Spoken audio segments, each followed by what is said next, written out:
Let's now look at global permissions. Global permissions control system-wide functionality across all Jira products.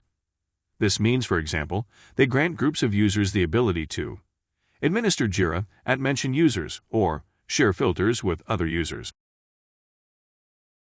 Global permissions are general and are not specified on a Jira product-by-product basis. When we talk about system-wide functionality, we're talking about functionality that extends beyond project-level functionality and covers the 6 system-wide permissions listed here. This is distinct from project-specific features, such as the permissions to edit or view issues in a project, which are managed in project permission schemes in company-managed projects or via team-managed permission settings. Let's look at each global permission. We'll start with the administered Jira permission. This is an impactful permission, so it's important to understand its scope. As the name suggests, a user who has this permission can administer Jira. A user granted this global permission can manage the system and update general settings. They can create and manage projects, manage global permissions, and many other impactful configurations. It is for this reason that we suggest that access to this permission is restricted to a limited number of users. The administered Jira global permission does not grant a user the ability to manage users, groups, or billing. The Browse Users and Groups global permission is needed for selecting users or groups in most user picker menus and pop-up screens throughout Jira, such as when sharing dashboards.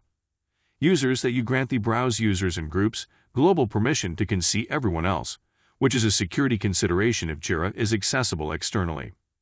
If you do not have the Browse Users and Groups global permission, you cannot easily @mention users in Jira issues. It's important to note that the Assign Issues permission does not prevent users from assigning issues to other users. In company-managed projects, the 2 project permissions that deal with issue assignment are the Assignable User and Assign Issues permission. If a user does not have the Browse Users and Groups global permission but has the Assign Issues project permission, they are able to assign issues to other users in a project, so long as those users have the Assignable User project permission. For issues in team-managed projects, it's also possible to assign issues to users, even if you don't have the Browse Users and Groups global permission.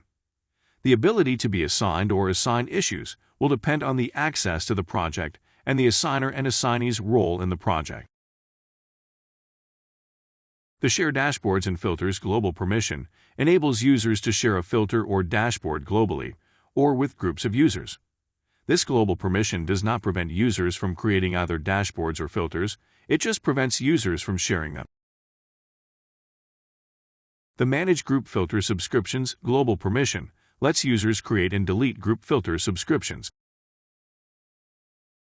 The Make Bulk Change global permission gives users the ability to modify a collection of issues at once. For example, resolve multiple issues in one step. Note that Bulk Edit, Bulk Move, and Bulk Delete are also subject to further project-level permissions.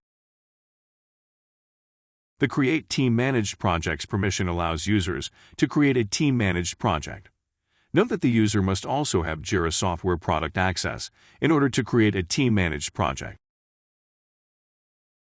In Jira, global permissions are granted to groups and only groups, so we'll cover groups here. Users who have the administered Jira global permission can associate groups with permissions. Only users who have the organization role can manage users and create or manage groups. There is one exception. Only organization administrators can manage the groups associated with the administered Jira permission. Global permissions can be configured so that they are public. Note that only company-managed projects currently allow anonymous access to projects.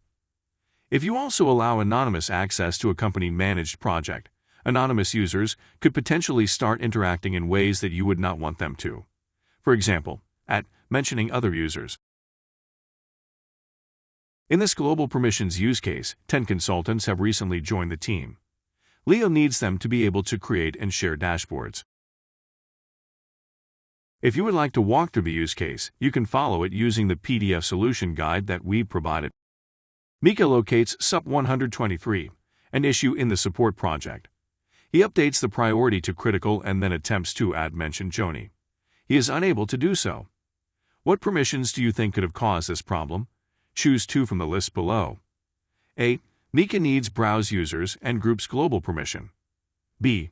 Joni needs browse projects project permission. C. Mika needs assignable user project permission. D. Joni needs assign issues project permission. E. Joni needs edit issues project permission.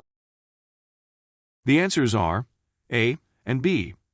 Mika would need browse users and groups global permission in order to mention a user. If Joni does not have browse projects permission in the support project, we can't mention her.